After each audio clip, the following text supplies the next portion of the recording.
2024년 11월 서울 외곽의 오래된 주택가 30년을 버텨온 5층짜리 낡은 아파트 한 동이 재건축을 앞두고 있었다.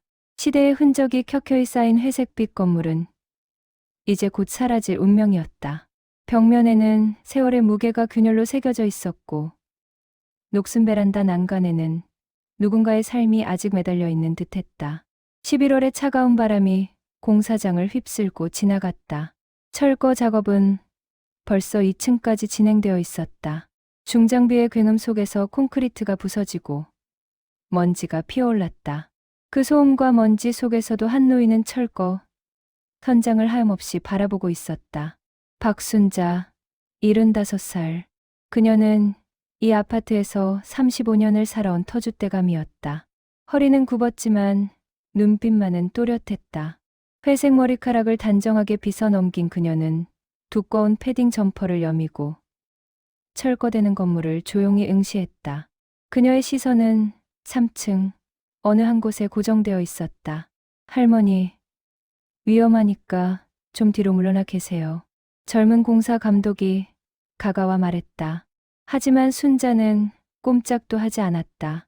그저 철거되는 벽면을 바라볼 뿐이었다. 그 시선 속에는 30년 묵은 무언가가 담겨 있었다. 바로 그때였다. 3층 벽면이 무너지면서 그 속에서 무언가가 떨어져 나왔다. 작업자들도 잠시 작업을 멈췄다. 벽 속 공간에서 낡은 비닐봉지 하나가 드러난 것이다. 시멘트와 벽돌 사이 교묘하게 숨겨진 공간이었다. 이게 뭐지? 작업자 한 명이 비닐봉지를 조심스럽게 집어들었다. 누렇게 변색된 비닐 안에는 편지 봉투 여러 장이 들어 있었다.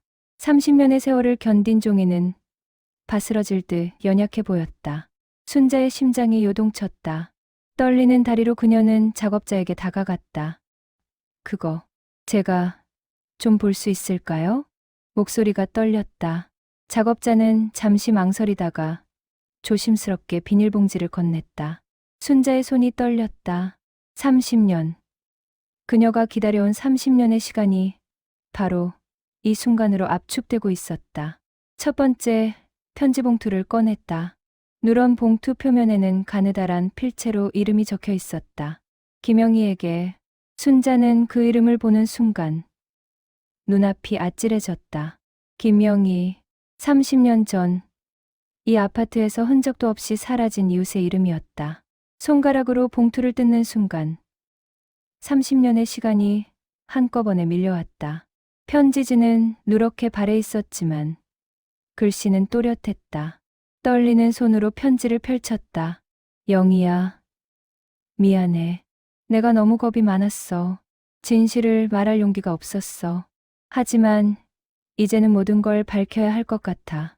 내가 이 편지를 읽을 때쯤이면 나는 이미 글씨가 거기서 끊겨 있었다. 마치 무언가에 놀라 급하게 글을 멈춘 것 같았다. 순자의 손에서 편지가 떨어질 뻔했다. 주변의 소음이 모두 사라지고 오직 심장 소리만 귓가에 울렸다. 할머니, 괜찮으세요? 공사 감독이 걱정스럽게 물었다. 하지만 순자는 대답하지 않았다. 그녀의 눈에서는 어느새 눈물이 흘러내리고 있었다. 30년을 기다려온 진실의 첫 조각. 그것은 더 큰 미스터리의 시작이었다. 순자는 떨리는 손으로 두 번째 편지를 꺼냈다. 이번에는 봉투에 날짜가 적혀 있었다. 1994년 9월 3일. 김영희가 실종되기 정확히 일주일 전이었다. 편지를 펼치는 순간 그녀의 눈이 커졌다. 편지에는 단 한 문장만 적혀 있었다. 나는 그날 밤 모든 걸 보았습니다. 그 문장 아래에는 떨리는 필체로 주소 하나가 적혀 있었다. 순자가 아는 곳이었다. 이 아파트에서 불과 500m 떨어진 낡은 단독주택. 30년 전 그곳에는 이상한 소문이 떠돌던 집이 있었다. 순자는 비닐봉지를 꼭 껴안았다. 그녀의 결심이 섰다. 30년 전 그녀가 하지 못했던 일. 이제는 해야만 했다. 영희를 위해서, 그리고 진실을 위해서. 철거 현장의 먼지가 바람에 날렸다. 그 먼지 속에서 순자는 30년 전의 기억을 떠올렸다. 영희의 웃음소리, 그녀와 나눈 마지막 대화, 그리고 그날 밤에 기이한 침묵.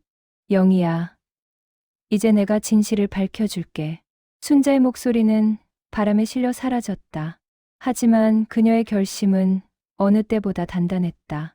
공사 감독에게 고개를 숙여 인사한 뒤 그녀는 비닐봉지를 품에 안고 철거 현장을 떠났다. 30년의 침묵이 깨지는 순간이었다. 순자는 자신의 집으로 돌아왔다.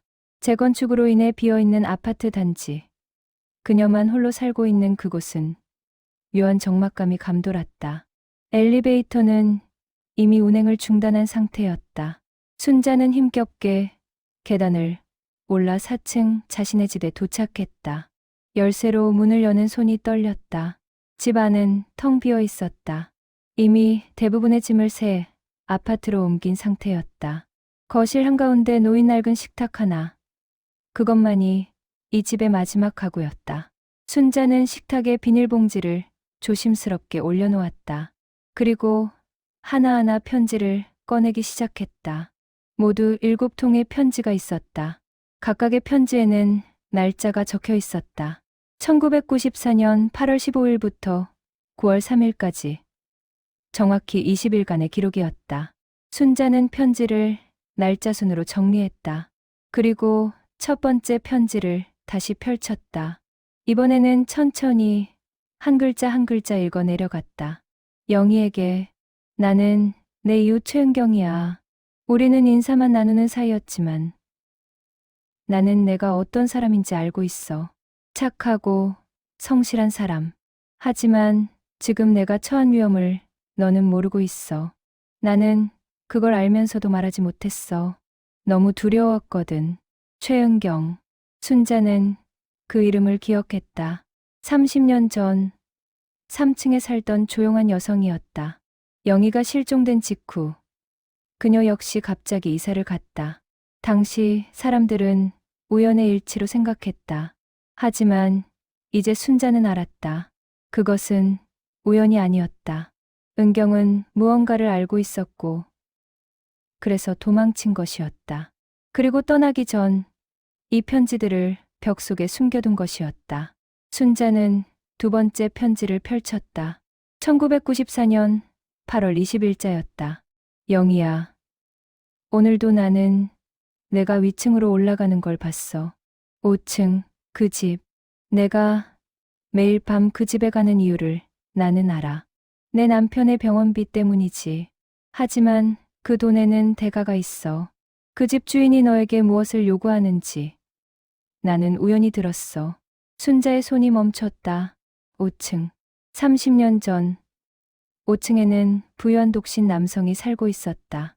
사업을 한다고 했지만 정확히 무슨 일을 하는지 아는 사람은 없었다. 그는 항상 혼자였고 밤에만 활동했다. 이웃들과는 거의 교류하지 않았다. 세 번째 편지. 8월 25일자. 영희야, 제발 그 집에 가지 마. 나는 어젯밤 이상한 소리를 들었어. 비명 같기도 하고 울음 같기도 한 소리. 5층에서 들려왔어. 그리고 새벽에 그 남자가 큰 가방을 들고 나가는 걸 봤어. 무거운 것을 들고 있는 것처럼 보였어. 순자의 등골이 오싹해졌다. 편지의 내용은 점점 더 불길해지고 있었다. 순자는 네 번째 편지를 펼쳤다. 1994년 8월 28일자였다. 은경의 필체는 점점 더 급해지고 있었다. 글씨가 흔들리고 군데군데 얼룩이 져 있었다. 눈물 자국처럼 보였다. 영희야, 오늘 나는 경찰서에 갔어. 하지만 아무 말도 하지 못하고 돌아왔어. 증거가 없으니까. 그저 이상한 소리를 들었다는 것만으로는 아무것도 할 수 없대. 게다가 그 남자는 이 동네에서 영향력 있는 사람이야. 그의 형이 구청 공무원이라는 소문도 있어. 내가 괜히 나섰다가 오히려 내가 곤란해질 수도 있어.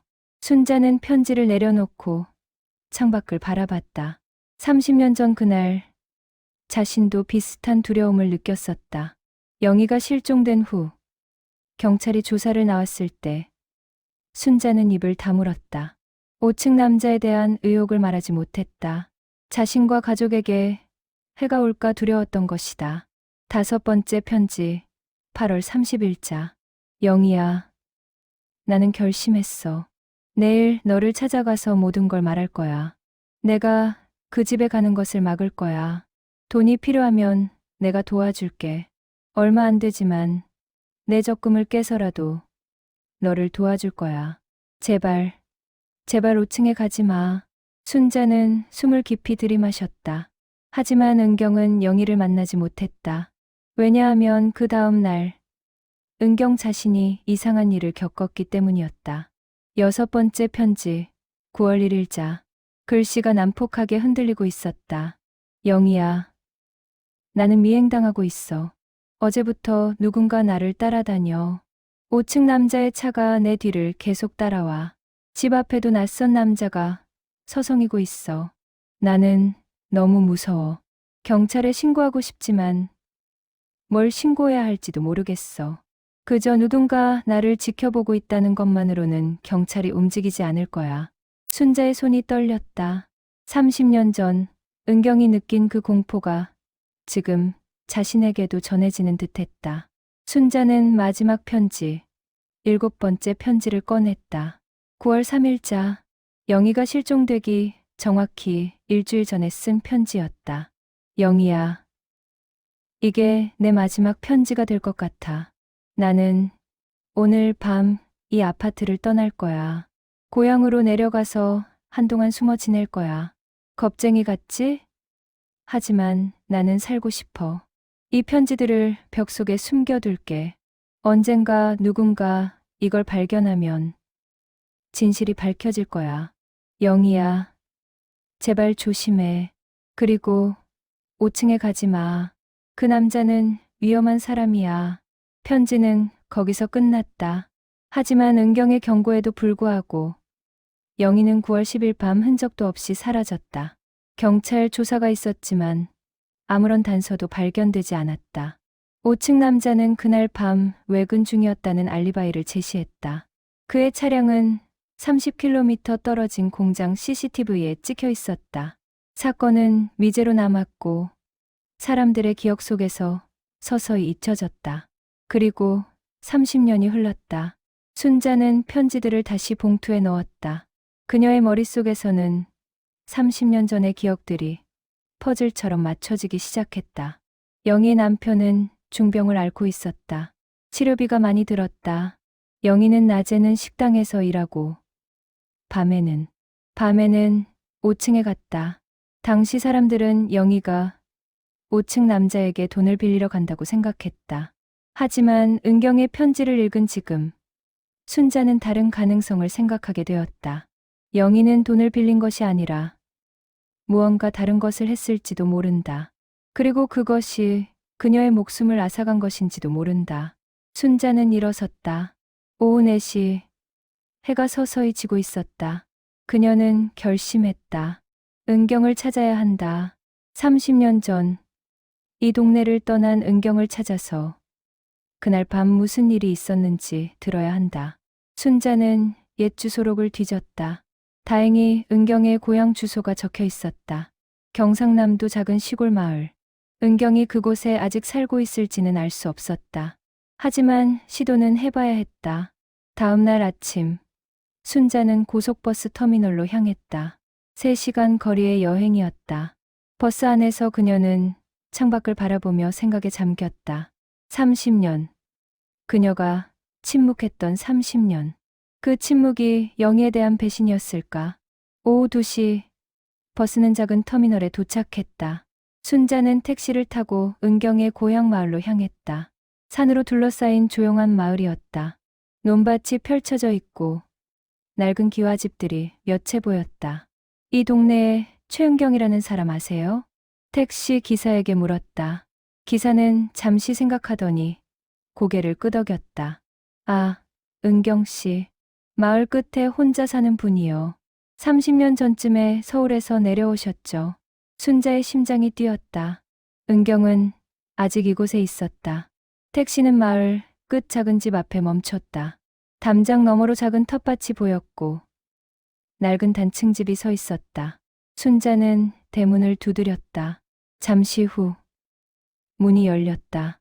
그곳에는 70대 중반으로 보이는 여성이 서 있었다. 허리가 굽고 얼굴에는 주름이 깊게 패여 있었지만 순자는 그녀가 은경임을 알아볼 수 있었다. 누구세요? 은경의 목소리는 조심스러웠다. 순자는 깊은 숨을 들이마셨다. 저 박순자예요. 30년 전 그 아파트 4층에 살았던. 순자의 말이 끝나기도 전에 은경의 얼굴이 창백해졌다. 그녀는 뒤로 휘청거렸고 문설주를 붙잡았다. 왜 여기까지? 은경의 목소리가 떨렸다. 30년의 세월이 순간 사라지고 그날의 공포가 되살아나는 듯했다. 편지를 찾았어요. 벽 속에 숨겨둔 편지들. 순자가 말했다. 은경의 눈이 커졌다. 그녀의 입술이 떨렸다. 들어오세요. 은경은 떨리는 목소리로 말했다. 30년간 숨겨왔던 진실을 말할 시간이 온 것이었다. 은경의 집 안은 단촐했다. 오래된 나무 가구 몇 점과 낡은 소파가 전부였다. 벽에는 종교화가 걸려 있었다. 은경은 순자를 거실로 안내하고는 떨리는 손으로 차를 끓였다. 30년 만이네요. 은경이 차를 내오며 말했다. 그녀의 목소리에는 깊은 피로가 묻어났다. 순자는 조심스럽게 비닐봉지를 꺼내 식탁 위에 올려놓았다. 은경은 그것을 보는 순간 얼굴을 손으로 가렸다. 제가 벽 속에 숨겨둔 게 정말 발견됐군요. 은경의 목소리가 떨렸다. 순자는 조용히 기다렸다. 은경은 한참을 침묵하다가 천천히 입을 열었다. 그날 밤, 1994년 9월 10일 밤을 말씀드릴게요. 은경의 눈에서 눈물이 흘러내렸다. 30년을 참아온 눈물이었다. 저는 그날 밤잠을 이룰 수가 없었어요. 며칠 전부터 누군가 저를 미행하고 있었거든요. 그래서 이튿날 새벽 기차를 타고 고향으로 내려갈 계획이었죠. 짐은 이미 다 쌌어요. 그저 마지막 밤을 보내고 있었죠. 은경은 차 한 모금을 마셨다. 손이 떨려 찻잔이 덜거덕거렸다. 자정쯤이었을 거예요. 위층에서 이상한 소리가 들렸어요. 발소리, 그리고 무언가 끌려가는 소리. 저는 너무 무서웠어요. 하지만 창문을 살짝 열고 밖을 내다봤죠. 순자는 숨을 죽이고 들었다. 5층 남자가, 그 사람이 큰 가방을 들고 나오고 있었어요. 검은색 여행 가방. 무거운 듯 힘겹게 들고 있었죠. 그리고 그의 차에 실었어요. 저는 본능적으로 알았어요. 그 가방 안에 영희가 있다는 걸. 순자의 손이 떨렸다. 찻잔을 놓치지 않으려 애썼다. 하지만 저는 아무것도 하지 못했어요. 경찰에 신고해야 한다는 걸 알았지만 너무 무서웠어요. 그 남자가 저를 쳐다봤거든요. 창문 너머로 저를 똑바로 쳐다봤어요. 그 눈빛을 저는 평생 잊을 수가 없어요. 은경은 얼굴을 양손으로 감쌌다. 흐느끼는 소리가 작은 거실에 울려 퍼졌다. 저는 겁쟁이예요. 새벽 첫 기차를 타고 도망쳤어요. 그리고 30년간 이곳에 숨어 살았죠. 매일 밤 영희 얼굴이 꿈에 나타났어요. 왜 구해주지 않았느냐고 물으면서요. 순자는 은경의 손을 잡았다. 은경의 손은 차갑고 떨리고 있었다. 그 남자는 지금 어디 있나요? 순자가 물었다. 은경은 눈물을 닦으며 대답했다. 모르겠어요. 하지만 제 생각에는 아직 그 근처에 살고 있을 거예요. 제가 떠난 후 가끔 뉴스를 검색해 봤거든요. 그 동네 사건 사고를 10년 전쯤 그 남자의 이름이 나온 기사를 본 적이 있어요. 지역 사업가로 소개되더군요. 상을 받았다는 내용이었어요. 순자의 입이 떡 벌어졌다. 사람을 죽인 자가 상을 받았다니. 은경은 계속 말을 이었다. 그 사람 이름은 강태수예요. 지금은 60대 중반쯤 됐을 거예요. 건설 관련 사업을 한다고 들었어요. 돈도 많이 벌었다더군요. 강태수. 순자는 그 이름을 마음속에 새겼다. 은경은 떨리는 손으로 서랍을 열었다. 그 안에서 오래된 신문 스크랩을 꺼냈다. 이거 제가 모아둔 거예요. 혹시나 싶어서. 신문 스크랩에는 강태수의 사진이 있었다. 60대 남성, 넉넉한 체구에 자신감 넘치는 표정. 지역 사업가로 장학금을 전달하는 모습이었다. 얼마나 아이러니한가. 사람을 죽이고도 선행으로 포장된 삶을 살고 있다니. 저는 평생 이 죄책감을 안고 살았어요. 영희를 구하지 못한 죄책감. 진실을 말하지 못한 죄책감. 순자 씨, 부탁이에요. 이제라도 영희를 위해 진실을 밝혀주세요. 은경이 순자의 손을 꼭 잡았다. 순자는 고개를 끄덕였다. 꼭 그렇게 할게요. 영희를 위해서. 그날 저녁, 순자는 은경의 집에서 묵었다. 두 노인은 밤늦도록 30년 전의 기억을 나눴다.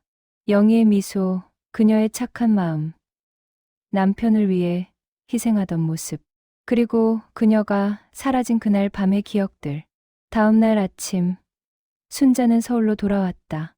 그녀의 마음속에는 확고한 결심이 자리 잡고 있었다. 강태수를 찾아내야 한다. 그리고 30년 전의 진실을 밝혀내야 한다. 하지만 어떻게? 증거도 없고 증인도 은경뿐이다. 게다가 30년이 지났다. 경찰이 움직일까? 순자는 고민에 빠졌다. 그때 한 가지 생각이 떠올랐다. 영희의 가족. 영희에게는 딸이 하나 있었다. 실종 당시 겨우 5살이었던 그 아이는 이제 35이 되었을 것이다. 순자는 오래된 전화번호부를 뒤졌다. 영희의 남편은 실종 2년 후병으로 세상을 떠났다. 하지만 딸은 친척 집에 맡겨졌다는 소식을 들은 적이 있었다. 며칠간의 수소문 끝에 순자는 영희의 딸 김지연의 연락처를 알아냈다. 그녀는 지금 경기도에서 초등학교 도사로 일하고 있었다. 순자는 떨리는 손으로 전화를 걸었다. 여보세요? 젊은 여성의 목소리가 들렸다. 순자는 목이 메었다. 이 목소리가 영희의 딸이라니. 지연 씨, 저는 박순자라고 해요. 30년 전 당신 어머니 김영희 씨의 이웃이었어요. 전화 너머에서 숨소리가 멈췄다. 김지연은 다음 날 순자를 만나러 왔다. 30대 중반의 단정한 여성이었다. 얼굴 윤곽은 영희를 닮았지만 눈빛에는 30년의 상처가 서려 있었다. 어머니에 대해 기억나는 게 별로 없어요. 지연은 카페 구석자리에 앉아 말했다. 그녀의 목소리는 조심스러웠다. 5살이었으니까요. 단편적인 이미지만 남아있어요. 따뜻한 손, 다정한 목소리, 자장가 멜로디, 그리고 어느 날 갑자기 사라졌다는 것. 순자는 비닐봉지를 꺼내 지연 앞에 놓았다. 그리고 지난 며칠간 있었던 일들을 차근차근 설명했다. 철거 현장에서 발견한 편지들, 은경의 고백, 그리고 강태수라는 이름. 지연은 편지들을 하나하나 읽어내려갔다. 그녀의 손이 점점 떨리기 시작했다. 마지막 편지를 읽었을 때 그녀의 눈에서 눈물이 흘러내렸다. 그러니까 어머니는, 지연은 말을 잇지 못했다. 순자가 그녀의 손을 잡았다. 우리가 진실을 밝혀야 해요. 영희를 위해서. 지연은 눈물을 닦고 고개를 들었다. 그녀의 눈빛이 달라져 있었다. 슬픔에서 결연함으로. 경찰에 신고해요. 지금 당장. 지연이 단호하게 말했다. 순자는 고개를 끄덕였다. 두 사람은 바로 근처 경찰서로 향했다. 형사 한 명이 그들의 진술을 받았다. 하지만 반응은 회의적이었다. 30년 전 일이고요. 직접적인 증거가 없네요. 편지만으로는 수사를 재개하기 어렵습니다. 형사의 말에 지연이 테이블을 쳤다. 그럼 어떻게 하라는 거예요? 제 어머니가 살해당했을지도 모른다는데. 형사는 난처한 표정을 지었다. 일단 내부적으로 검토는 해보겠습니다. 하지만 30년이 지난 사건이라 시효도 거의 만료 단계고요. 강태수라는 사람도 지금은 지역 유지라서. 그게 무슨 말이에요? 돈 많고 영향력 있으면 살인도 용서된다는 거예요? 지연의 목소리가 떨렸다. 형사는 더 이상 말하지 않았다. 순자와 지연은 경찰서를 나왔다. 지연은 인도에 주저앉았다. 법이 우릴 보호해주지 않네요. 지연이 중얼거렸다. 순자는 그녀 옆에 앉았다. 11월의 찬바람이 두 여인을 스쳤다. 그럼 우리가 직접 해야죠. 순자가 말했다. 지연이 고개를 들었다. 무슨 뜻이에요? 강태수를 찾아가는 거예요. 직접 대면해서 진실을 캐내는 거죠. 순자의 목소리는 단호했다. 지연은 잠시 망설이다가 고개를 끄덕였다. 좋아요. 같이 가요. 그날 저녁 두 사람은 강태수에 대해 조사하기 시작했다. 인터넷 검색, 지역 신문, 부동산 등기부. 며칠간의 조사 끝에 그들은 강태수의 현재 주소를 알아냈다. 예전 아파트에서 불과 2km 떨어진 고급 빌라였다. 11월 28일 오후 3시, 순자와 지연은 강태수의 집 앞에 서 있었다. 고급 빌라 5층, 넓은 베란다가 있는 집이었다. 순자는 초인종을 눌렀다. 잠시 후 문이 열렸다. 60대 중반의 남자가 나타났다. 신문 스크랩에서 본 그 얼굴이었다. 강태수. 그는 두 여인을 보며 이해한 표정을 지었다. 누구신지 30년 전 기억나시나요? 그 아파트 3층에 살던 김영희. 순자가 말했다. 순간 강태수의 표정이 굳었다. 그의 눈빛이 날카로워졌다. 무슨 얘기를 하시는 건지 잡아떼지 마세요. 우리는 다 알아요. 1994년 9월 10일 밤 당신이 무슨 짓을 했는지. 지연이 목소리를 높였다. 강태수는 잠시 두 사람을 번갈아 보더니 허탈하게 웃었다. 들어오세요. 예상 밖의 대답이었다. 순자와 지연은 놀란 표정으로 서로를 쳐다봤다. 강태수는 문을 활짝 열고 안으로 들어갔다. 집 안은 고급스러웠다. 비싼 가구들과 예술 작품들이 곳곳에 놓여 있었다. 강태수는 소파에 앉으며 두 사람에게도 앉으라고 손짓했다. 30년. 언젠가는 이런 날이 올 줄 알았습니다. 강태수가 말했다. 그의 목소리에는 묘한 감정이 섞여 있었다. 체념일까? 안도일까? 고백하시는 건가요? 지연이 물었다. 강태수는 창밖을 바라봤다. 고백이라 어쩌면 그럴지도 모르죠. 30년간 이 짐을 지고 살았으니까요. 매일 밤 그 여자의 얼굴이 나타났습니다. 영희. 그녀를 잊은 적이 없어요. 순자의 심장이 뛰었다. 이것은 자백인가? 그날 밤 무슨 일이 있었나요? 순자가 조심스럽게 물었다. 강태수는 한참을 침묵하다가 천천히 입을 열었다. 그날 밤을 말씀드리기 전에 제 이야기를 먼저 해야 할 것 같습니다. 강태수는 담담한 목소리로 말하기 시작했다. 1994년 저는 30대 초반의 사업가였습니다. 불법은 아니지만 그렇다고 떳떳하지도 않은 일을 했죠.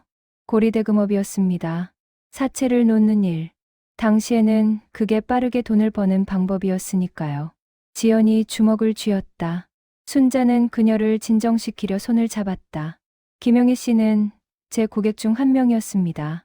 남편 병원비 때문에 돈이 급했죠. 은행에서는 빌려주지 않았고 저를 찾아왔습니다. 처음에는 500만 원, 그 다음에는 또 500만 원. 이자가 불어나면서 빚은 점점 커졌습니다. 강태수는 물 한 잔을 마셨다. 손이 미세하게 떨리고 있었다. 그해 9월, 영희 씨는 더 이상 갚을 능력이 없었습니다. 저는 다른 제안을 했습니다. 다른 제안이요? 순자가 물었다. 강태수는 눈을 감았다. 창피한 일입니다. 하지만 솔직히 말씀드리겠습니다. 저는 그녀에게 밤마다 제 집에 와서 가사 도우미 일을 해달라고 했습니다. 청소, 빨래, 요리. 그대가로 빚을 탕감해 주겠다고 했죠. 그게 다예요? 지연이 의심스럽게 물었다. 강태수는 고개를 저었다. 아니요. 솔직히 말하면 저는 그녀에게 호감이 있었습니다. 순수하고 착한 사람이었으니까요. 그래서 점점 더 자주 오게 만들었죠. 그리고 9월 10일 밤, 강태수의 목소리가 떨렸다. 그날 밤, 저는 실수를 했습니다. 술을 많이 마셨고, 그녀에게 부적절한 제안을 했습니다. 영희 씨는 거절했고, 집을 나가려 했죠. 저는 그녀를 붙잡았습니다. 순자와 지연은 숨을 죽였다. 다툼이 벌어졌습니다. 그녀는 제 손을 뿌리치려 했고, 저는 놓아주지 않으려 했죠. 그리고 강태수의 얼굴에서 핏기가 사라졌다. 그녀가 뒤로 넘어졌습니다. 계단에서 5층에서 아래로. 순간 거실이 얼어붙은 듯 조용해졌다. 시계 초침 소리만 또각또각 울렸다. 저는 당황했습니다. 급히 아래층으로 내려갔죠. 그녀는 이미 숨이 끊어져 있었습니다.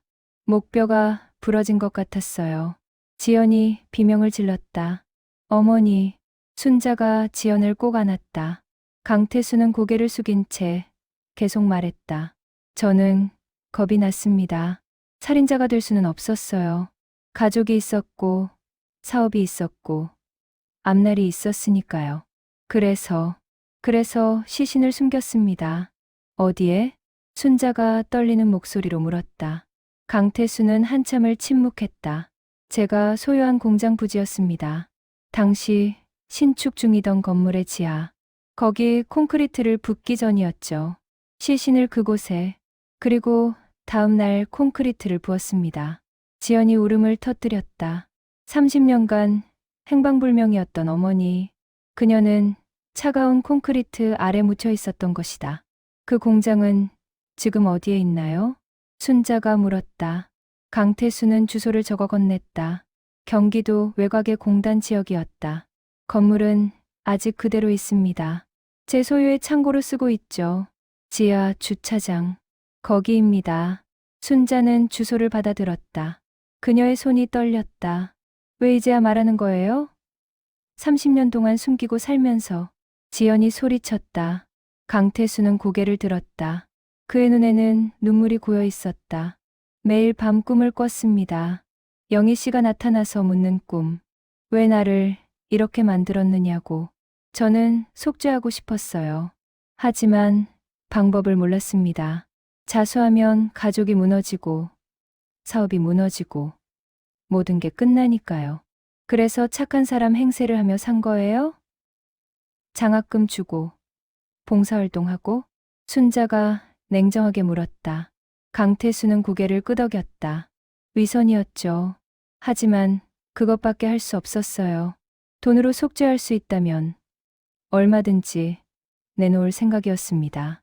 순자는 일어섰다. 경찰에 신고해야죠. 그리고 영희의 유래를 찾아야 해요. 강태수는 고개를 끄덕였다. 그렇게 하세요. 저도 이제 이 짐을 내려놓고 싶습니다. 30분 후 경찰이 도착했다. 강태수는 저항하지 않고 순순히 연행되었다. 그가 차에 타기 전 지연을 돌아봤다. 미안합니다. 평생 사죄해도 용서받을 수 없다는 걸 압니다.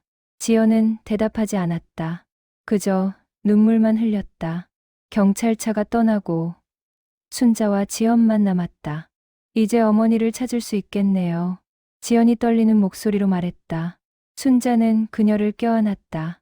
영희가 돌아올 거예요. 이제 편히 쉴 수 있을 거예요. 다음 날 경찰은 강태수가 지목한 창고로 향했다. 경기도 외곽 낡은 공단 지역. 30년 된 3층 건물이 서 있었다.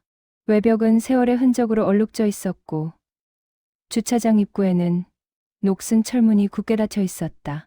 포렌식 팀, 경찰, 그리고 순자와 지연이 현장에 모였다. 형광등, 불빛 아래 오래된 콘크리트 바닥이 드러났다.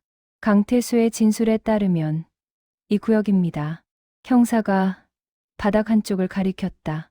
다른 부분보다 유독 색이 다른 구역이 있었다. 포렌식 팀이 레이더 탐지기를 들이댔다. 기계에서 신호음이 울렸다. 여기 공동이 있습니다. 뭔가 묻혀 있어요. 기술자의 말에 모두의 시선이 집중되었다. 지연은 순자의 손을 꼭 잡았다. 순자는 그녀의 손이 차갑게 떨리는 것을 느꼈다. 골착, 작업이 시작되었다. 드릴 소리가 지하 주차장에 울려 퍼졌다. 콘크리트가 조금씩 깨졌다. 1시간, 2시간. 오후 햇살이 계단 틈으로 비스듬히 들어왔다. 오후 4시쯤 작업자 하나가 손을 들었다.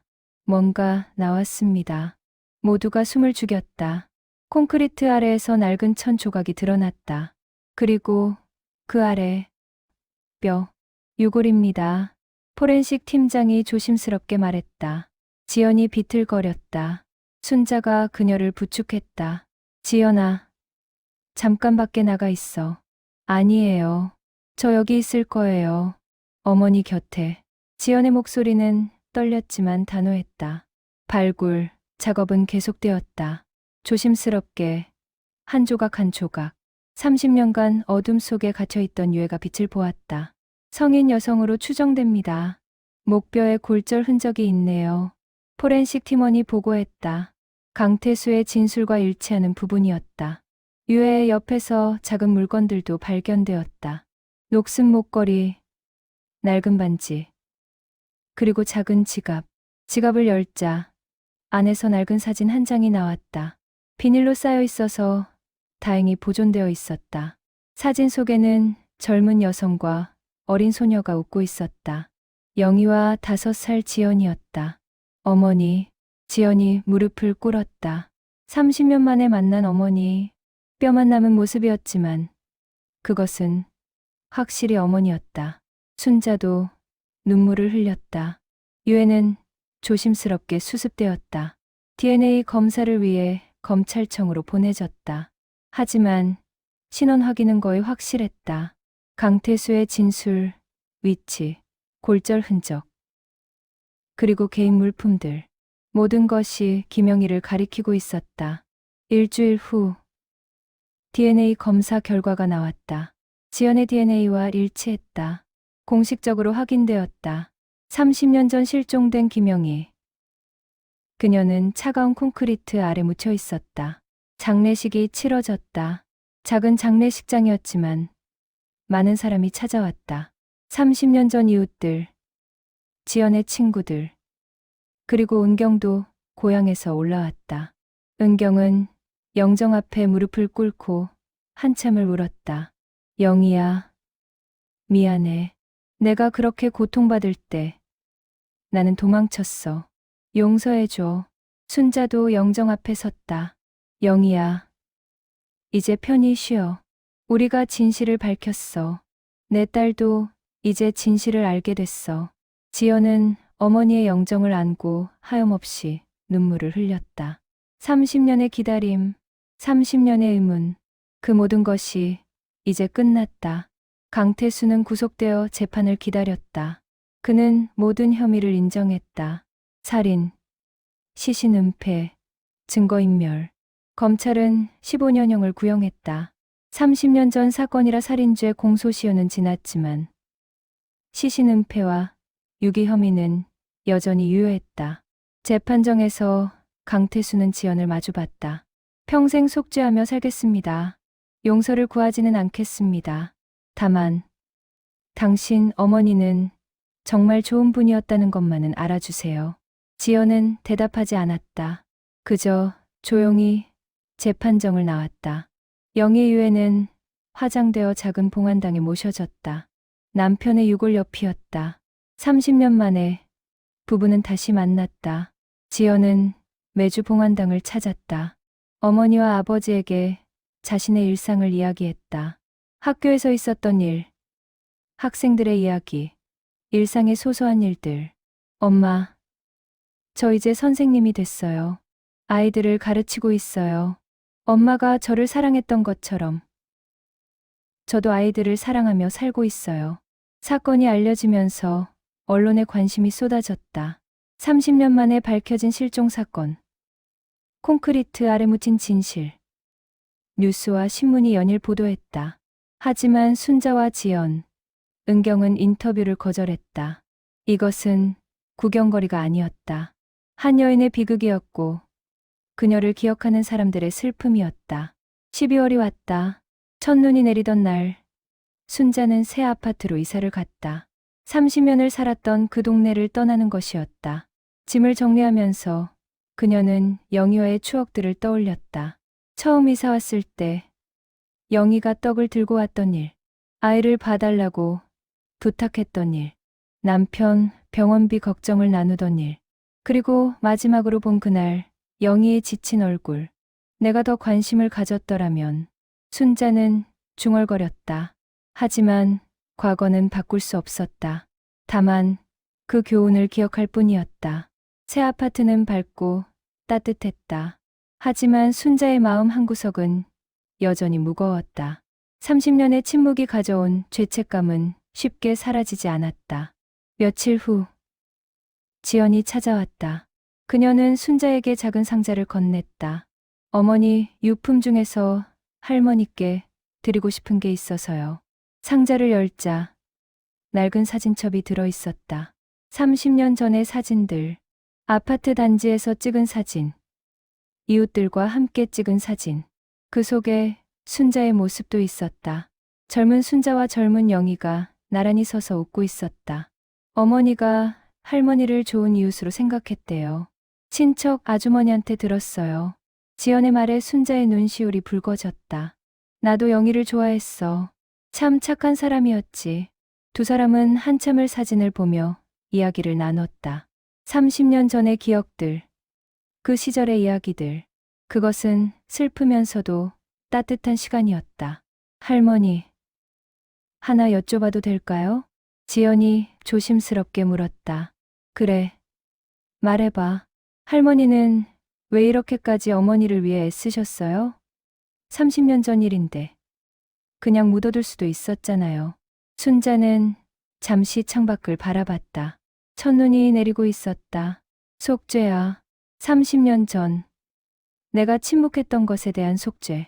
그때 내가 용기를 냈더라면, 경찰에 의심을 말했더라면 어쩌면 달라졌을지도 몰라. 할머니 잘못이 아니에요. 아니야. 나도 공범이었어. 침묵으로 강태수를 도운 거지. 그래서 나는 진실을 밝혀야 했어. 늦었지만 그래도 해야 했어. 지연은 순자의 손을 잡았다. 고맙습니다. 할머니 덕분에 어머니를 찾았어요. 그리고 진실을 알게 됐어요. 순자는 지연의 손을 꼭 잡았다. 넌 엄마를 닮았어. 착하고 강한 사람이야. 영희가 자랑스러워할 거야. 겨울이 깊어갔다. 순자는 새로운 동네에 적응해 갔다. 새로운 이웃들을 만나고 새로운 일상을 시작했다. 하지만 매달 한 번은 꼭 봉환당을 찾았다. 영희에게 안부를 전하기 위해서. 영희야, 잘 지내고 있니? 지연이는 씩씩하게 잘 살고 있어. 내가 그렇게 사랑했던 딸이 이제 훌륭한 선생님이 됐어. 자랑스럽겠지? 봉환당은 조용했다. 하지만 순자는 영희가 대답하는 것 같았다. 고마워. 순자야, 내가 날 기억해줘서. 은경도 가끔 서울에 올라왔다. 세 여인은 함께 봉환당을 찾았다. 그리고 영희를 추억했다. 슬픈 추억이었지만 동시에 소중한 추억이었다. 우리가 더 용감했더라면. 은경이 말했다. 순자가 고개를 저었다. 과거는 바꿀 수 없어. 하지만 우리는 배웠어. 침묵이 얼마나 위험한지. 이제는 다른 사람들이 같은 실수를 하지 않도록 이야기를 전해야 해. 지연이 고개를 끄덕였다. 맞아요. 저도 학교에서 아이들에게 가르칠 거예요. 부당한 일을 보면 침묵하지 말라고. 용기를 내라고. 새 여인의 다짐이었다. 영희의 죽음을 헛되이 하지 않겠다는. 2025년 봄이 왔다. 벚꽃이 만발한 4월. 지연은 순자를 찾아왔다. 그녀의 손에는 두꺼운 원고, 뭉치가 들려 있었다. 할머니, 이거 좀 봐주세요. 원고 제목은 엄마를 찾아서 마이너스 30년 만에 밝혀진 진실이었다. 지연이 쓴 책이었다. 어머니, 이야기를 책으로 썼어요. 사람들이 알아야 한다고 생각했어요. 침묵이 얼마나 무섭고 용기가 얼마나 중요한지. 순자는 원고를 천천히 읽어내려갔다. 영희의 삶, 그녀의 희생, 30년간의 실종, 그리고 진실을 밝히기까지의 과정. 모든 것이 담겨 있었다. 좋은 책이야. 많은 사람들이 읽어야 해. 순자가 말했다. 몇 달 후, 책은 출간되었다. 처음에는 조용했다. 하지만 입소문을 타면서 점점 더 많은 사람들이 읽기 시작했다. 독자들은 감동했고, 분노했고, 그리고 생각했다. 나도 침묵하고 있는 것은 없을까? 내 주변에 도움이 필요한 사람은 없을까? 책은 베스트셀러가 되었다. 지연은 인쇄 전액을 여성 폭력 피해자 지원 단체에 기부했다. 엄마가 받지 못한 도움을 다른 여성들이 받을 수 있도록. 순자와 은경도 책에 추천사를 썼다. 두 사람의 고백, 후회, 그리고 교훈이 담긴 글이었다. 그 무렵 강태수의 재판이 끝났다. 12년형이 선고되었다. 그는 항소하지 않았다. 조용히 형을 받아들였다. 이게 제가 받아야 할 벌입니다. 늦었지만 받아들이겠습니다. 법정에서의 그의 마지막 말이었다. 그는 교도소로 이송되었다. 그곳에서 남은 생을 속죄하며 살 것이었다. 지연은 더 이상 강태수에 대한 증오를 품지 않았다. 미움은 독이었다. 자신을 갉아먹는 독. 어머니가 원하는 것도 복수가 아니라 평화일 것이라 생각했다. 여름이 왔다. 지연은 학교에서 용기 있는 목격자 프로그램을 시작했다. 학생들에게 부당한 일을 보면 침묵하지 말고 신고하도록 가르치는 프로그램이었다.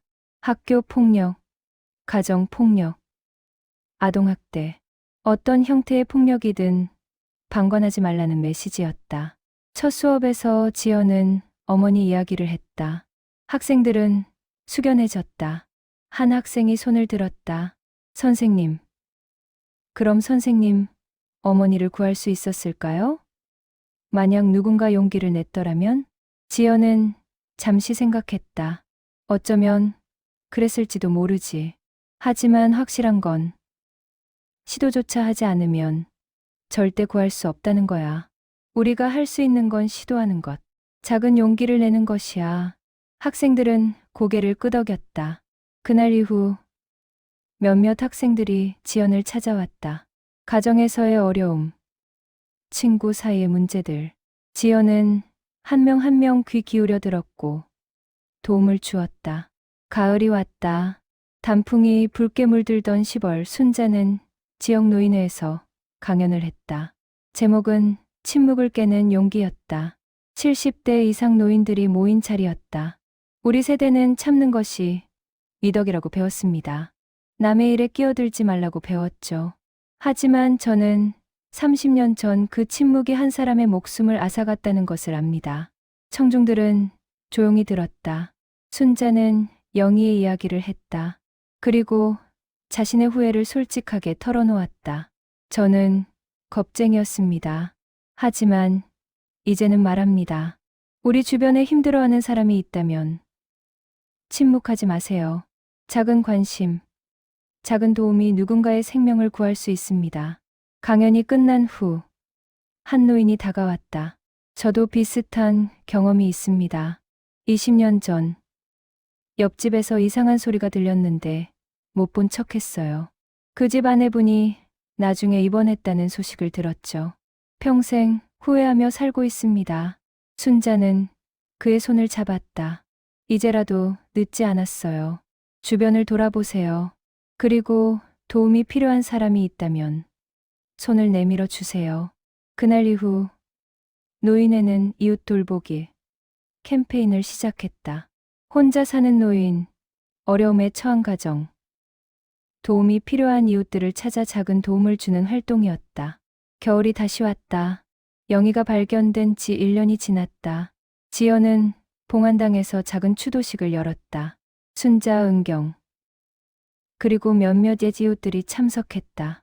어머니, 1년이 지났어요. 이제 저는 어머니가 평화롭게 쉬고 계시다고 믿어요. 더 이상 차갑고 어두운 곳에 있지 않죠. 따뜻한 빛 속에 계세요. 지연의 목소리는 더 이상 떨리지 않았다. 슬픔은 여전했지만 그것을 받아들일 수 있게 되었다. 추도식 후 세 여인은 함께 차를 마셨다. 카페 창가 자리에서 그들은 지난 1년을 되돌아봤다. 많은 일이 있었네요. 은경이 말했다. 그래. 하지만 우리는 해냈어. 영희를 위해 할 수 있는 일을 했어. 순자가 대답했다. 지연은 미소 지었다. 두 분 덕분이에요. 할머니들이 없었다면 저는 평생 어머니를 찾지 못했을 거예요. 아니야. 내가 있었기에 우리도 용기를 낼 수 있었어. 세 사람은 서로를 바라보며 미소 지었다.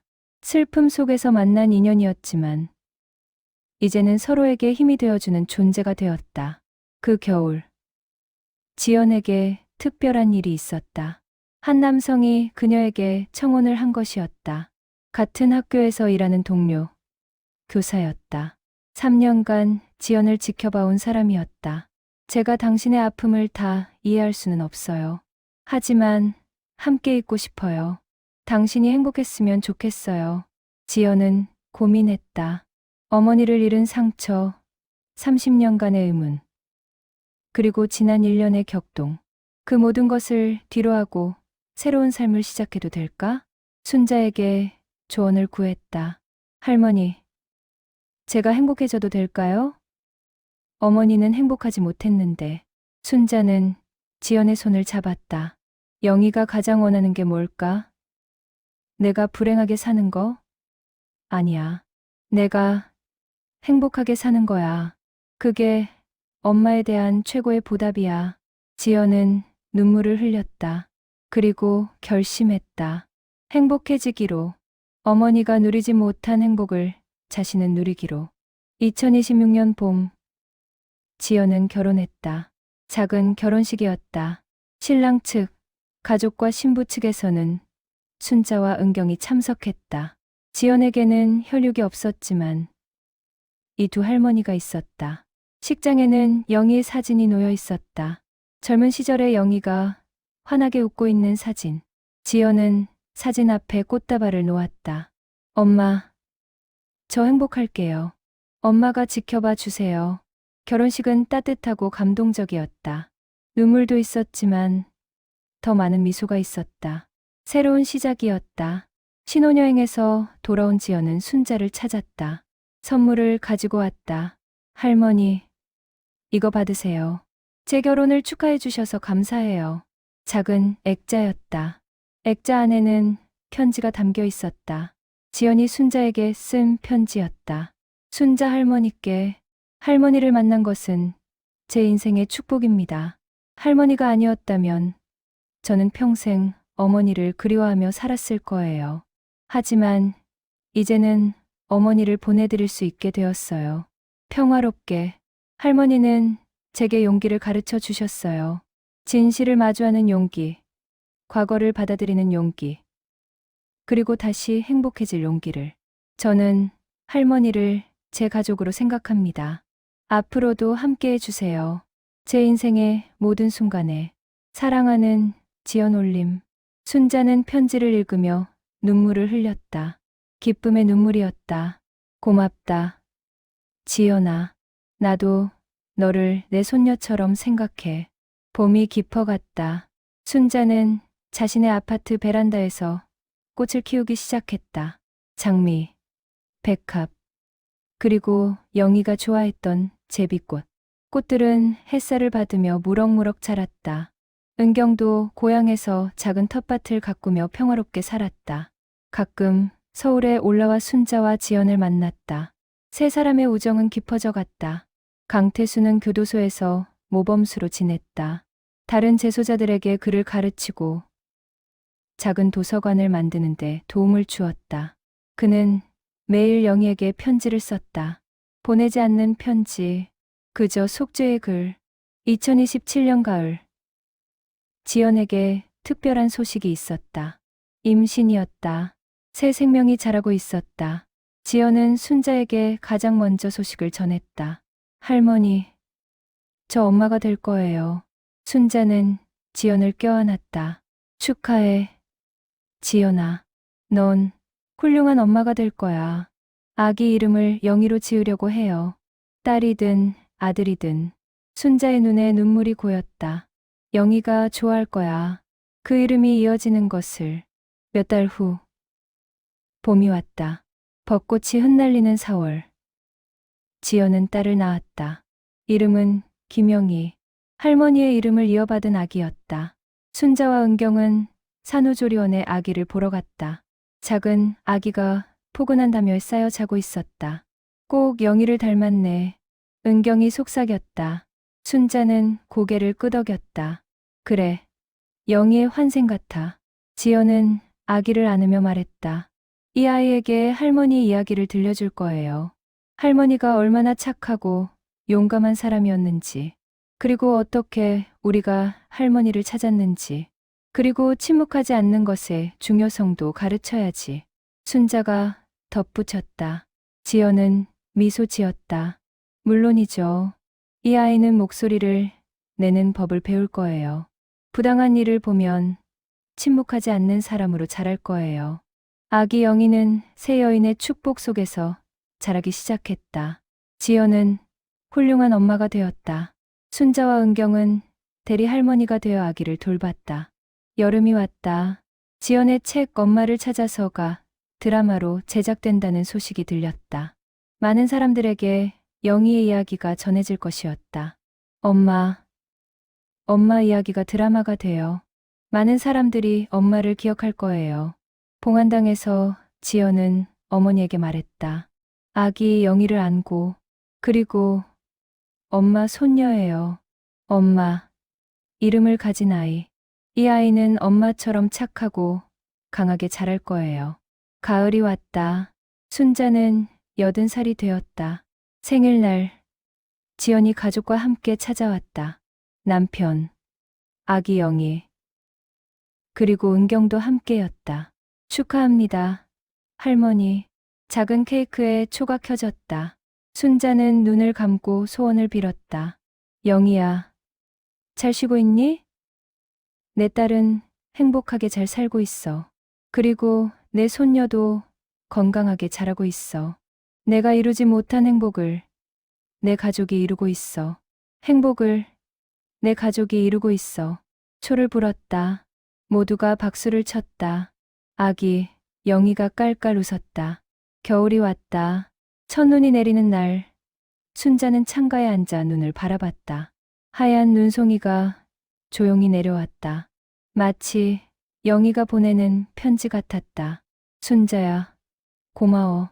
나를 잊지 않아줘서, 내 딸을 돌봐줘서, 그리고 진실을 밝혀줘서.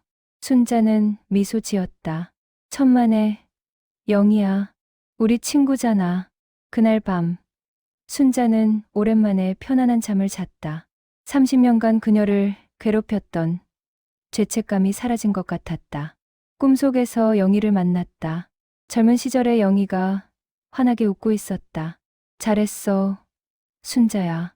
이제 나도 편해. 순자는 꿈속에서 대답했다. 너도 이제 쉬어, 영희야. 우리가 다 돌볼게. 내 딸도, 내 손녀도. 아침이 밝았다. 새로운 날이었다. 순자는 창문을 열었다. 찬 공기가 들어왔지만 마음은 따뜻했다. 전화벨이 울렸다. 지연이었다. 할머니, 오늘 저녁에 같이 식사해요. 영희가 할머니 보고 싶대요. 순자는 웃었다. 그래, 갈게. 우리 영희 보러. 전화를 끊고 순자는 거울을 보았다. 주름진 얼굴이었지만 눈빛은 평화로웠다. 30년의 무게를 내려놓은 눈빛이었다. 그날 저녁 온 가족이 모였다. 지연, 남편, 아기 영희, 순자, 은경. 따뜻한 식탁이었다. 아기 영희가 순자를 보고 웃었다. 할머니, 아기가 처음으로 말을 했다. 모두가 놀라 박수를 쳤다. 순자는 아기를 안았다. 우리 영희, 이제 말도 하네. 지연은 그 모습을 바라보며 생각했다. 30년 전 자신을 안아주던 엄마의 품. 이제 그 품은 손녀에게 전해지고 있다. 사랑은 이어지고 기억은 남는다. 밤이 깊었다. 모두가 헤어진 후 순자는 혼자 베란다에 나갔다. 별이 빛나는 밤이었다. 저 별들 중 하나가 영희일까? 영희야, 봤니? 내 손녀가 말을 했어. 할머니라고. 우리 영희 잘 자랄 거야. 내가 바라던 대로. 바람이 불었다. 따뜻한 바람이었다. 마치 영희의 대답 같았다. 고마워. 순자야. 내 가족을 지켜줘서. 순자는 미소 지으며 집 안으로 들어갔다. 30년의 이야기가 끝나고 새로운 이야기가 시작되는 순간이었다. 철거 현장에서 발견된 편지. 그것은 30년의 침묵을 깼다. 그리고 새로운 희망을 만들었다. 진실은 비록 늦게 밝혀졌지만 결코 사라지지 않았다. 영희의 이야기는 이제 많은 사람들의 기억 속에 살아있다. 그리고 그녀의 이름을 가진 아기는 밝게 웃으며 자라고 있다. 할머니가 이루지 못한 꿈을 손녀가 이루어갈 것이다. 눈이 다시 내리기 시작했다. 하얀 눈송이가 세상을 덮었다. 과거의 아픔을 덮고 새로운 시작을 알리는 눈이었다. 순자는 창가에서 그 눈을 바라보며 중얼거렸다. 영희야, 잘 자. 우리 다시 만날 때까지. 그리고 조용히 미소 지었다. 30년의 여정이 끝나고 평화가 찾아온 밤이었다.